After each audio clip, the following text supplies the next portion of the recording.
This podcast is brought to you by Progressive. Most of you aren't just listening right now. You're driving, cleaning, even exercising. But what if you could be saving money by switching to Progressive? Drivers who save by switching save nearly $700 on average, and auto customers qualify for an average of 7 discounts. Multitask right now. Quote today at Progressive.com.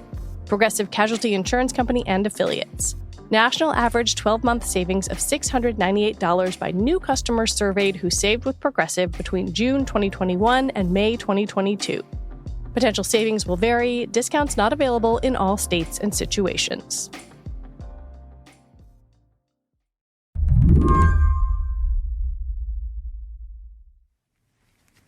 Today, the Department of Justice, joined by 8 states, filed a civil antitrust lawsuit in the United States District Court for the Eastern District of Virginia against Google.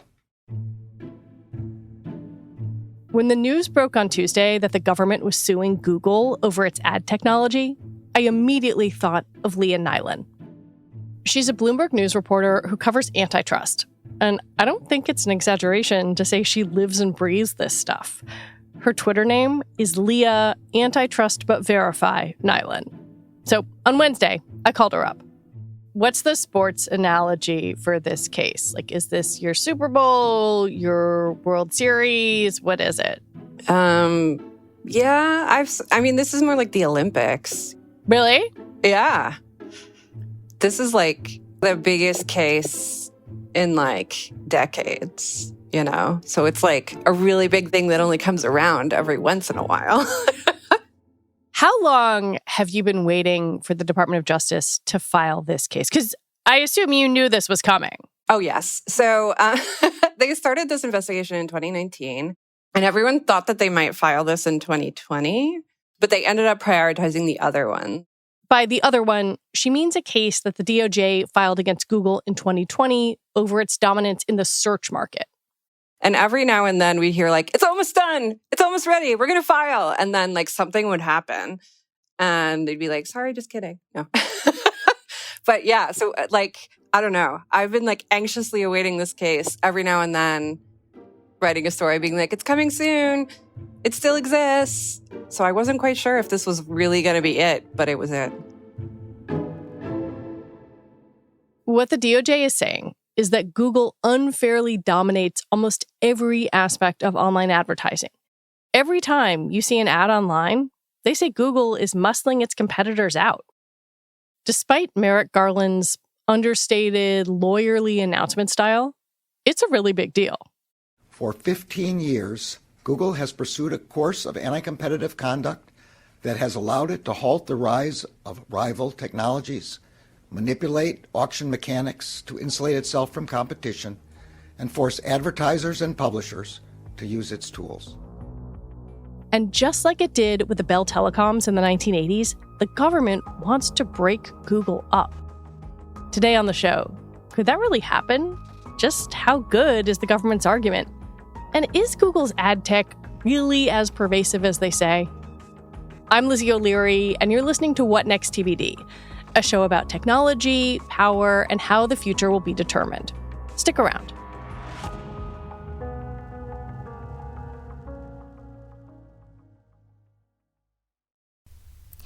Go to TurboTax and don't do your taxes. Meet with an expert who'll do them for you.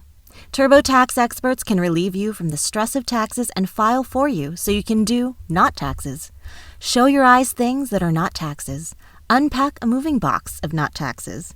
Taste not taxes. Sing not taxes a lullaby. Hope not taxes sleeps through the night. Grab a saddle and ride not taxes into the sunset. With TurboTax, an expert will do your taxes from start to finish, ensuring your taxes are done right, guaranteed, so you can relax. Feels good to be done with your taxes, doesn't it? Come to TurboTax and don't do your taxes. Visit TurboTax.com to learn more. Intuit TurboTax. Full service products only. Video meeting while expert does your taxes required. See guarantee details at TurboTax.com/guarantees. It's time to reboot your credit card with Apple Card. Apple Card is designed to help you pay less interest. Unlike other cards, it estimates how much interest you'll owe and suggests moves to help you pay off your balance faster.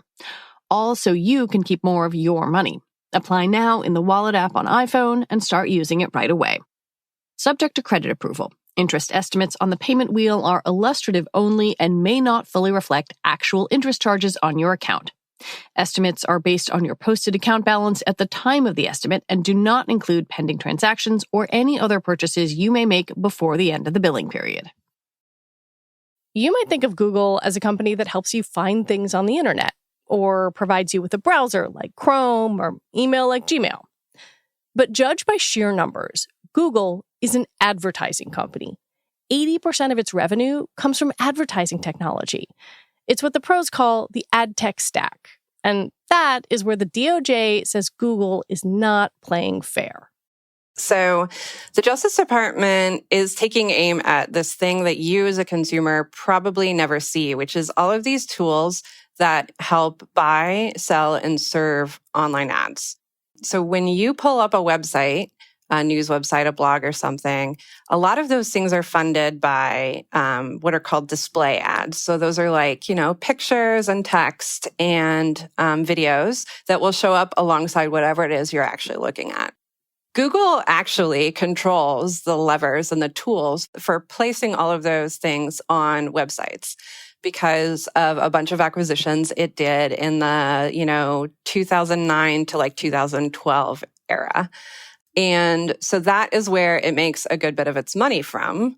And you, as a consumer, don't know anything about this because they're sort of hidden within your browser, these tools. And this is all happening within fractions of seconds, right? Yes. Sometimes when, it takes a while for your website to load, it's because the ad tech tools are slowing it down. They're actually trying to figure out which ads to show you.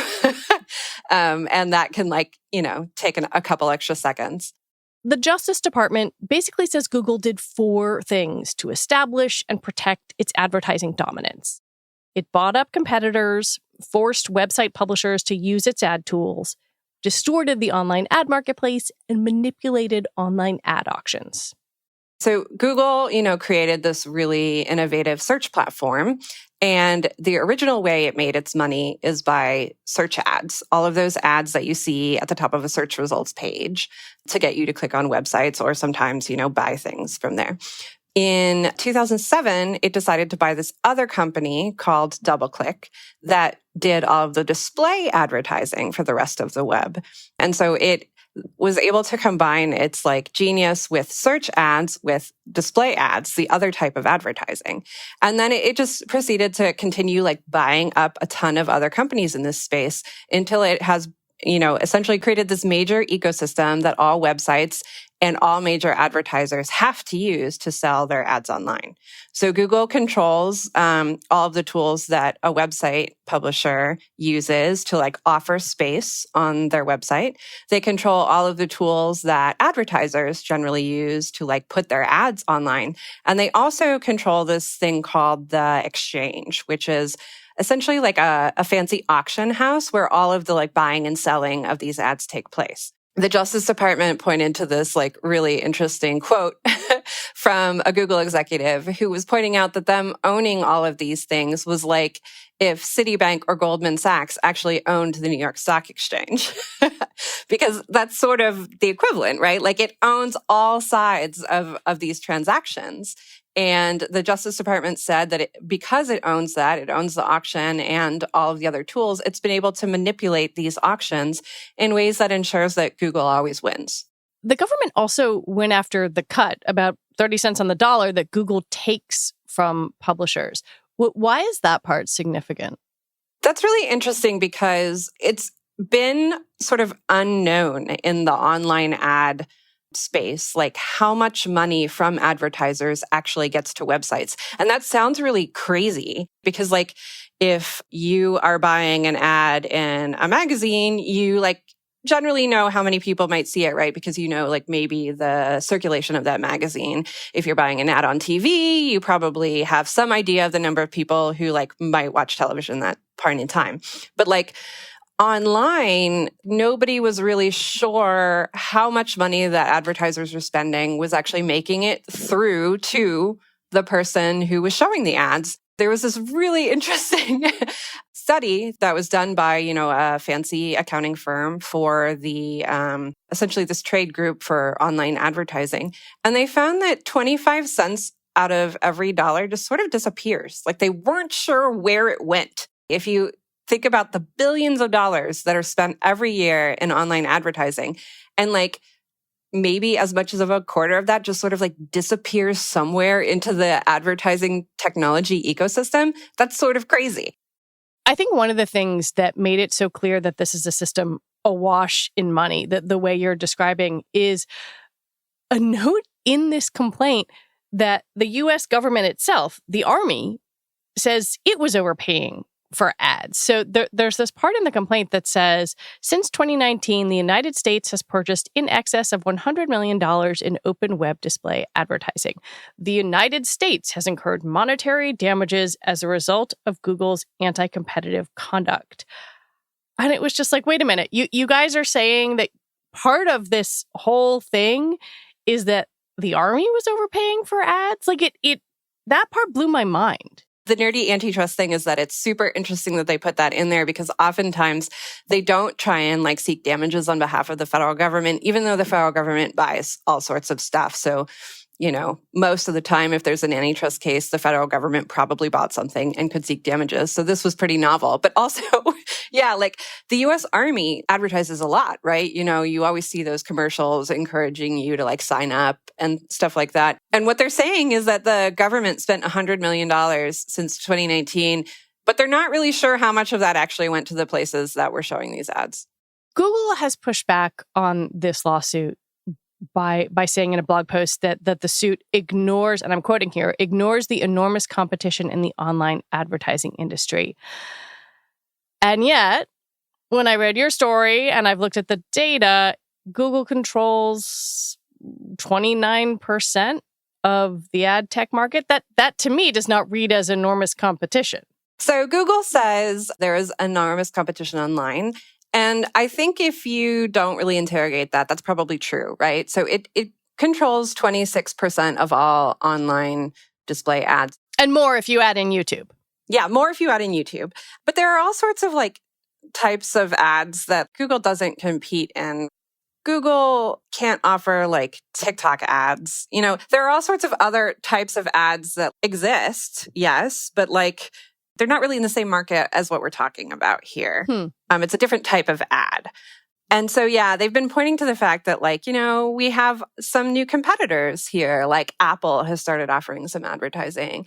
Amazon has started offering some advertising. The type of advertising that Walmart and Amazon have primarily started offering is like merchants putting ads at the top of their search results on their page. That's not the same thing as an ad on a website. So I'm a little bit skeptical of that argument.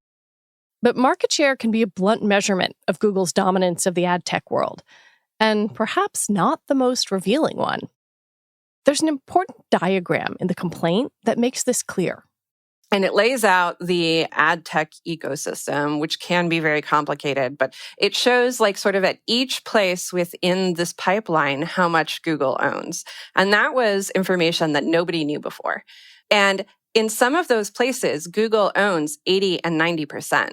If you're thinking about it, like 90% of website publishers use Google's product to help manage the spots on their website where there's going to be ad placed. I think there was another one that said 80% of small advertisers, like the people who sort of like do it themselves, not really the people who hire like an ad agency to do it for them, use one of Google's ad tools. So like there are people who offer a competition there because you have the other, 20%, but Google is certainly the dominant player here.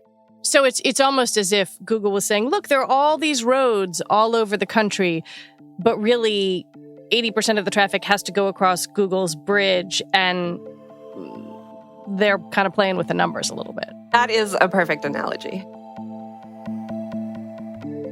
When we come back, how the U.S. government allowed Google to get this dominant in the first place. This podcast is brought to you by Progressive Insurance. Most of you listening right now are probably multitasking.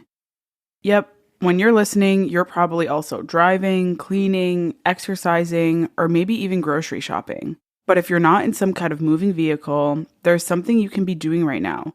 Getting an auto quote from Progressive Insurance. It's easy, and you could save money by doing it right now from your phone. Drivers who save by switching to Progressive save nearly $700 on average, and auto customers qualify for an average of 7 discounts. Discounts for having multiple vehicles on your policy, being a homeowner, and more. So just like your favorite podcast, Progressive will be with you 24/7, 365 days a year, so you're protected no matter what. Multitask right now. Quote your car insurance at Progressive.com to join the over 29 million drivers who trust Progressive. Progressive Casualty Insurance Company and Affiliates. National average 12-month savings of $698 by new customers surveyed who saved with Progressive between June 2021 and May 2022. Potential savings will vary. Discounts not available in all states and situations. It's time to reboot your credit card with Apple Card. Apple Card is designed to help you pay less interest. Unlike other cards, it estimates how much interest you'll owe and suggests moves to help you pay off your balance faster. All so you can keep more of your money. Apply now in the Wallet app on iPhone and start using it right away. Subject to credit approval. Interest estimates on the payment wheel are illustrative only and may not fully reflect actual interest charges on your account. Estimates are based on your posted account balance at the time of the estimate and do not include pending transactions or any other purchases you may make before the end of the billing period. In 2020, a group of state attorneys general, led by Texas's Ken Paxton, sued Google over its ad tech business. But several parts of that suit were thrown out in federal court. Leah says the Justice Department studied that suit carefully when they were crafting this one. A lot of the things that got thrown out of the Texas suit are actually not in this suit. For example, the Texas case alleged that there is this agreement between Google and Facebook that gives Facebook some advantages in the Google ad auctions. And the Texas complaint said that that agreement in and of itself was illegal. The judge ended up throwing that out. The Justice Department mentions that this agreement exists, but they didn't put in there that they thought it was illegal. The Justice Department was paying very close attention to that suit that Texas filed and definitely learned from what was accepted in Texas's suit versus what had gotten thrown out by the court. And that helped shape how they decided to bring their suit. One of the things that I find interesting is that Google's dominance of ad tech, that 26, 29% number, depending on how you count it, has slipped in the past few years, which did make me wonder why the Justice Department is bringing this suit now. I mean, that is a good question. The high point was sometime around 2015, 2016 for Google when it had the largest share of online ads. But the one thing that I'll point out is its share of online ads is decreasing. But if you're looking at the absolute number, it's still increasing because, as I said, the pool of online advertising is getting bigger and bigger. So yeah, Google only controls now 26.5%, but that's still billions and billions of dollars because more and more money has been moving from offline advertising to online advertising. Casey Newton, who writes about tech and has the newsletter Platformer, laid out this series of kind of suits and actions against Google. And it was interesting to see them all stacked up against one another, in the EU, US states, at the Justice Department. But looking at the totality of that, it did kind of make me wonder if the DOJ's hand was forced by this drumbeat of everyone else taking shots at Google. That's a really good question. I mean, the EU has been, investigating and bringing cases against Google for a very long time. They brought a case against Google over search. They brought one over a different aspect of advertising and over Android, the mobile Android ecosystem. And they've fined Google about $10 billion. And none of that really actually had that much of an impact on Google because Google just sort of prints money. It makes a lot of money, and $10 billion was nothing to them. The EU doesn't have that much authority to try and force Google to change its business. But what's interesting about the Justice Department suits is they say, we want Google to have to sell off this stuff and change the way it does business.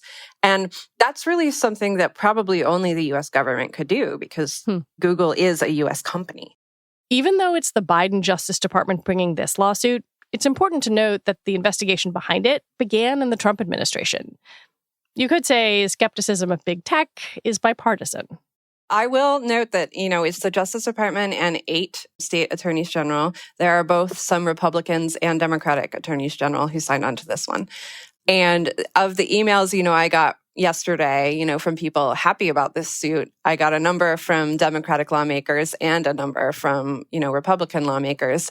We saw over the past couple of years, there is a lot of bipartisan anger at the big tech companies, particularly Google, which controls, so much of how we access information. I think it's definitely fair to say that this is bipartisan. Do you think this all signals that the DOJ has a strong case, or at least thinks it's got a strong case? The Justice Department thinks it's got a strong case. I've been interviewing a lot of people today about that question, and it's a little hard to answer because it's a pretty complicated industry. And, they're making some pretty complicated allegations, but it's 153 pages of very detailed things. And, one thing that they did point out at the press conference was they read aloud all of these internal documents where Google asked questions about whether it really should be allowed to own all of these tools, where it talked about how they wanted to cut out the knees of their competitors by taking various steps that would make it harder for them to advertise online or advertise online outside of Google. This raises the question of whether the United States should have allowed Google to buy DoubleClick some 15 years ago. Is that embarrassing for the government? To have one branch of the government saying, you guys may have whiffed this one. Yeah, it's really interesting because the Federal Trade Commission, which is the other antitrust agency, voted 4-1 15 years ago to let the seal go through. And they issued a closing statement. And if you read that closing statement, they said, this isn't really a problem because, the internet is a really great and innovative space. And somebody's going to come along and, build something better. Someone is going to, outdo Google tomorrow. And at least one of the commissioners who voted to approve this has now said that he thinks he was wrong. He thinks that they were overly optimistic about everybody else being able to compete, that they were too dismissive of the concerns of some of the competitors. Because if you look back at the time, Microsoft, AT&T, Time Warner, a bunch of people complained about this acquisition and said that it was really allowing Google too much dominance online over advertising. And if you read the dissent in that case, because there was one person who voted against it, the Commissioner Pamela Jones-Harbor said, "We are building a digital colossus." And looking back at it 15 years later, she was absolutely right.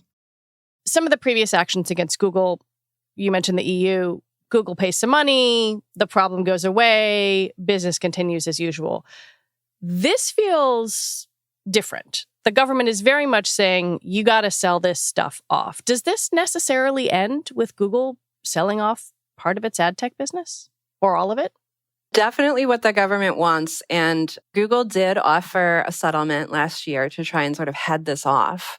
They were offering to spin off their ad tech stuff into a separate unit within the parent company. And the Justice Department said that's not really good enough. We think it needs to be a separate business, not just a separate arm within Google.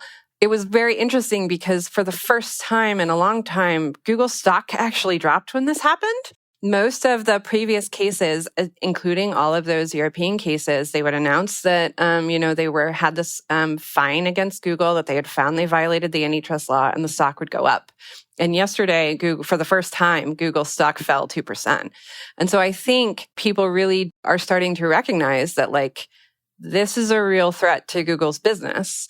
If it has to sell off, all of these pipes that underlie online advertising, it's not going to have as much money. Yeah, does it feel existential to the company? I think so. They now spend a lot of their time and money on antitrust problems. They say, we've been dealing with antitrust problems for a decade, because that's true. They've been being investigated for antitrust problems for a decade, but there haven't been governments trying to break them up for that long. When I have talked to you before on this show, one of the things we've talked about is the variety of tactics that the Biden administration has used to go after big tech companies. Executive order. Without healthy competition, big players can change and charge whatever they want and treat you however they want. And for too many Americans, that means accepting a bad deal for things that you can't go without. Agency action, lawsuits. And one thing that you have pointed out is that many of those tactics are, for lack of a better word, more progressive, more innovative. They're certainly different than the view of the federal judiciary, which has taken a more narrow, traditional view of antitrust. And I wonder how this suit is going to run up against federal judges. Yeah, that's a really good question. And the Justice Department clearly thought about that in this case, because for the first time ever, they asked that this case be heard by a jury. In the past, antitrust cases have always been heard by judges. Like, the judge would sit there as the decider. They would hear all the evidence and then they would issue an opinion. And here the Justice Department said, we don't want a judge deciding this. We want a jury deciding this. And if you think about it, that's a little bit crazy, because this is super complicated. We're going to ask some, regular people to come learn about the ad tech market. But I think that they were right in that, we have had this series of cases where sort of conservative federal judges have ruled against some of the antitrust agencies because they have particular views on the intersection of economics and the law. This gets around that a little bit, because they're saying we want the people to make a decision about whether Google should have this much power over online ads. Where do you see all of this going? I wonder if I were to speak to you in a decade, if we would think of this as some transformative moment when Google and potentially other big tech companies got their wings clipped. I think this year is definitely going to be very important for that. This is the year already that one of the Google cases was going to go to trial. The big one on search goes to trial in September. This is probably the year that the FTC is going to decide whether they're going to sue Amazon. They've been looking at Amazon now for several years, since about 2019 as well.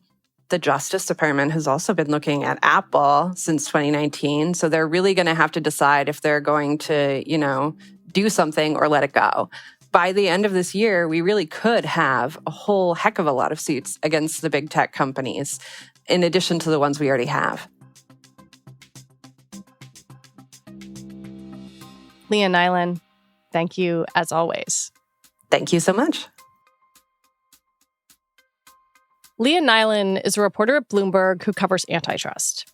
And that is it for our show today. What Next TBD is produced by Evan Campbell. Our show is edited by Jonathan Fisher. Alicia Montgomery is vice president of audio for Slate. TBD is part of the larger What Next family, and we're also part of Future Tense, a partnership of Slate, Arizona State University, and New America. And if you are a fan of this show, I have a little request for you. Join Slate Plus. Just head on over to slate.com/whatnextplus to sign up. You'll get all your Slate podcasts ad-free. We'll be back on Sunday with an episode about all those AI tools you're seeing all over the place and why Silicon Valley wants to cash in on them. I'm Lizzie O'Leary. Thanks for listening.